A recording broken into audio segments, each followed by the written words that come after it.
మనతో పాటు BRS party నుంచి రామ్మూర్తి గారు జాయిన్ అయ్యారు. రామ్మూర్తి గారు నమస్తే. నమస్కారం. రామ్మూర్తి గారు మీరేం చెప్తారు, మీ ఒపీనియన్ ఏంటి? బడ్జెట్ అనేది అరిచేతిలో వైకుంఠం చూపి చాలా సున్నితంగా ఈ దేశ ప్రజలని మోసపూరితమైన ఒక మాటల్లో నింపినట్టు అర్థమవుతుంది. ఎక్కడ కూడా ఇప్పుడు ఆ మేడమే మాట్లాడుతూ దేశం అంటే మట్టి కాదు, దేశం అంటే మనసులో అనే ఒక శ్లోకం చదివి మొదలుపెట్టింది. మరి మట్టిని నమ్ముకున్న కామన్ మ్యాన్ పరిస్థితి ఏంటి? మట్టితోటే బతుకుతున్న ఈ దేశంలో ఉన్న ప్రజల్ని ఎందుకు మర్చిపోయారనేది ఇక్కడ క్వశ్చన్. కాబట్టి వాస్తవానికి 11 ఏళ్ల తర్వాత అయినా తెలంగాణ రాష్ట్రానికి ఎంతో కొంత చేస్తారు. ఇప్పటికైనా జ్ఞానోదయం అవుతుంది. 2 మంత్రులు ఉన్నారు, 8 మంది ఎంపీలను గెలిపించుకున్నారు. అటు 8 మంది కాంగ్రెస్ ఎంపీలు ఉన్నారు. 8+8+8 16 కావాలి, కానీ 8-8 0 అయిపోయింది. కాబట్టి ఇప్పుడైనా తెలంగాణ బీఆర్ఎస్ పార్టీ యొక్క శక్తి ఏందో ప్రజలకు అర్థమైంది. వాళ్ళు లేకపోవడం వల్ల ఎంత అన్యాయం జరుగుతుందో మన గొంతును అక్కడ వినిపించే శక్తి ఒక బీఆర్ఎస్ పార్టీకే ఉన్నదని క్లియర్ గా దేశ ప్రజలకి గత 10 ఏళ్లలో బీఆర్ఎస్ పార్టీ కేంద్రం నుంచి ఎంతవరకు సాధించిందని క్వశ్చన్ రైజ్ అవుతుంది కదా రామ్మూర్తి గారు. విభజన హామీలు కూడా మీరు సాధించలేకపోయారు కదా గతంలో. మనం ఉండటం వల్లనే కొన్ని అయినా వచ్చినాయి అంటే ఆ 10 సంవత్సరాలు తెలంగాణ రాష్ట్రంలో బీఆర్ఎస్ పార్టీ అధికారంలో ఉన్నది కాబట్టి ఆ కొన్ని అయినా వచ్చినాయి. ఇప్పుడు అది కూడా లేదు. మేము అనుకున్నాము కనీసం కోచ్ ఫ్యాక్టరీ మళ్ళీ వస్తుంది, లేదా వరంగల్ ఎయిర్పోర్ట్ గురించి నిధులు కేటాయిస్తారు, లేదా ఉక్కు ఫ్యాక్టరీ వస్తుంది, లేదా పాలమూరు రంగారెడ్డి ఎత్తిపోత పథకానికి కనీసం జాతీయ హోదా ఇస్తారు, లేదా ఐఐఎం లాంటివి వస్తాయి, నవోదయ కాలేజీలు లాంటి స్కూల్ లాంటివి వస్తాయి అనుకున్నాము. ఏది కూడా ఒక్కటి కూడా అడిగే పరిస్థితి లేదు.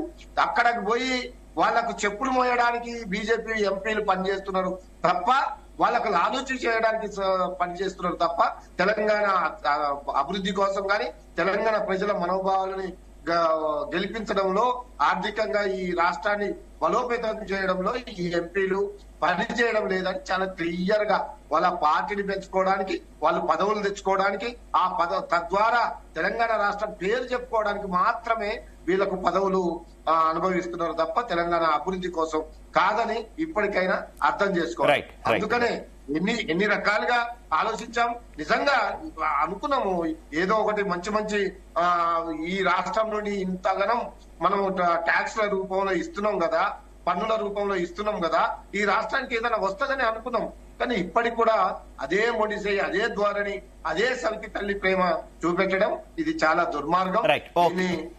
ఓకే రామ్మూర్తి గారు, పుష్పలేలు గారు రామ్మూర్తి గారు మాట్లాడుతూ బీఆర్ఎస్ లేని లోటు తెలుస్తుంది అంటున్నారు. మీరు కూడా ఏం సాధించలేకపోతున్నారు అంటున్నారు.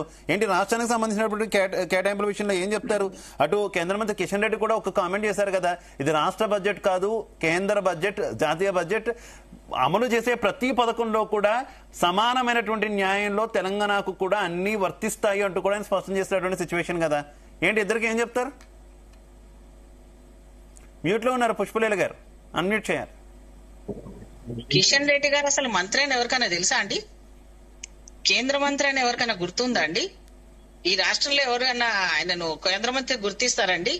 ఒక కార్పొరేటర్, ఎమ్మెల్యేలకైనా గుర్తింపు ఉంది. మా కిషన్ రెడ్డి ఉన్నాడా బీజేపీ మంత్రిగా, కేంద్ర మంత్రిగా ఉన్నాడా అన్నది మాకైతే ఎవరికి అర్థం కాదు. మాకే కాదు, ఎవరికి కూడా కాదు. ఎందుకంటే ఆ రోజు నుంచి ఈ రోజు వరకు కూడా వాళ్ళు 15 ఇప్పుడు 3వ వచ్చారు. వాళ్ళు ఇప్పటి వరకు ఈ రాష్ట్రానికి ఏం తీసుకొని వచ్చారు అన్న దాంట్లో నీళ్ళే ఆయన పాత్ర.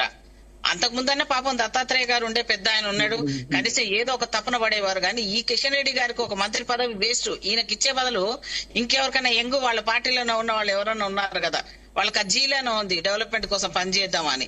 ఈయనకి ఎంతసేపు ఆ ధ్యాస ఉండదనేది ఇక్కడ బీజేపీ పార్టీ ఉన్న వ్యక్తిగా ఆయన ప్రత్యేకంగా విమర్శిస్తున్నాను. రాష్ట్రానికి పెద్ద నష్టం ఈయన ఎంపీగా ఉండడం వల్ల, ఒకటి కేంద్ర మంత్రిగా ఉండడం ఇంకా పెద్ద ఇది నష్టం.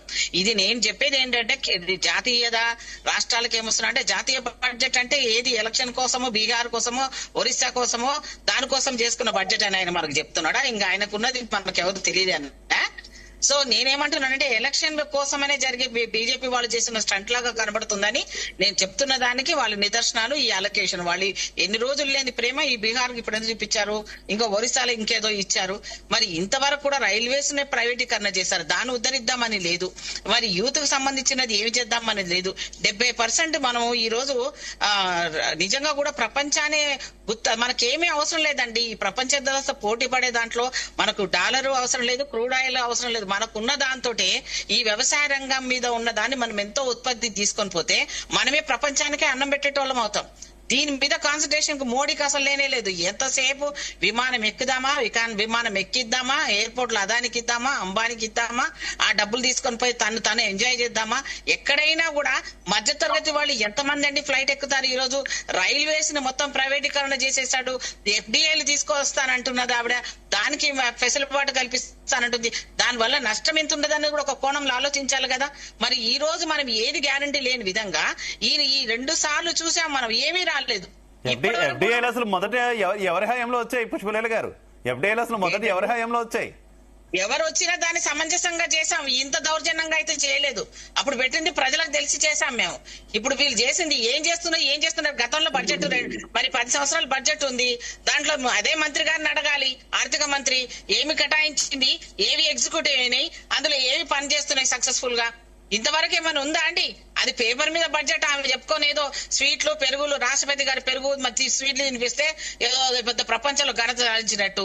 12 లక్షల ఆదాయం వరకు పన్ను మినహాయింపు ఇచ్చారు కదా, అది కూడా మంచి విషయం కాదంటారా? ఇచ్చారయ్యా బాబు, అసలు అది ఎవరికి ఇచ్చారు? నువ్వు గుర్తుపెట్టుకో. నీకు నాకు లాభం ఏమైనా అవుతుందా? నువ్వు మధ్య తరగతి ఉండే వాళ్ళం, అందరం మధ్య తరగతి వాళ్ళమే. ఈయన చేసిన దాంట్లో నీకేమైనా లాభం వస్తుందా? ఒకసారి గుండెల మీద చేసుకొని చెప్పు. విద్యా విధానంలో కార్పొరేట్ వ్యవస్థనే కదా, అన్ని కార్పొరేటే కదా. దేనికి ఈయన చేసిండు? ఒక పేదవాడికి సంబంధించిన, రైతుకు సంబంధించిన ఏదో ఆ క్రెడిట్ సంబంధించింది అంటున్నాడు. అది ఇంతకు ముందు కూడా ఫసల్ బీమా ఉంది. మొత్తం తెలంగాణలో నడిపించారా ఇది? ఫసల్ బీమా కింద ఎంతమంది రైతులకు ఎన్ని రూపాయలు ఇచ్చాడు? అసలు అది ఇంప్లిమెంటేషన్ చేయించుకున్నారా వీళ్ళు? వీళ్ళు మాట్లాడే పథకాలకు అన్నిటి కూడా ఓహో అనుకుని అందరికంటే ఎక్కువ లెఫ్ట్ హ్యాండ్ పెట్టి కొడుతున్నాడు మోదీ. నాకైతే నవ్వొచ్చింది. జనాలు ఇంత పిచ్చోళ్ళని చేసుకుంటూ మోదీ మాయ లోపల పడేసినట్టుగా మోదీ మోదీ మోదీ అని నడుచుకుంటున్న బడ్జెట్ వాడుతున్నారంటే అది ఎంత అసహ్యం అంటే, పార్లమెంట్ లో ఒక బడ్జెట్ జరుగుతున్నప్పుడు మోదీ అని పేరు ఉచ్చరించడం ఏందండి? ఈ దేశాన్ని మోదీ తీసుకొని వచ్చినట్టు స్వాతంత్రాన్ని. ఇది చాలా అన్పార్లమెంటరీ సిస్టమ్ అని నడిపిస్తుండడమే కాకుండా బడ్జెట్ అనేది వాళ్ళ ఇష్టానురాజ్యం అయిపోయింది. అసలు దాని మీద డిస్కషన్ లేకుండా పోయింది.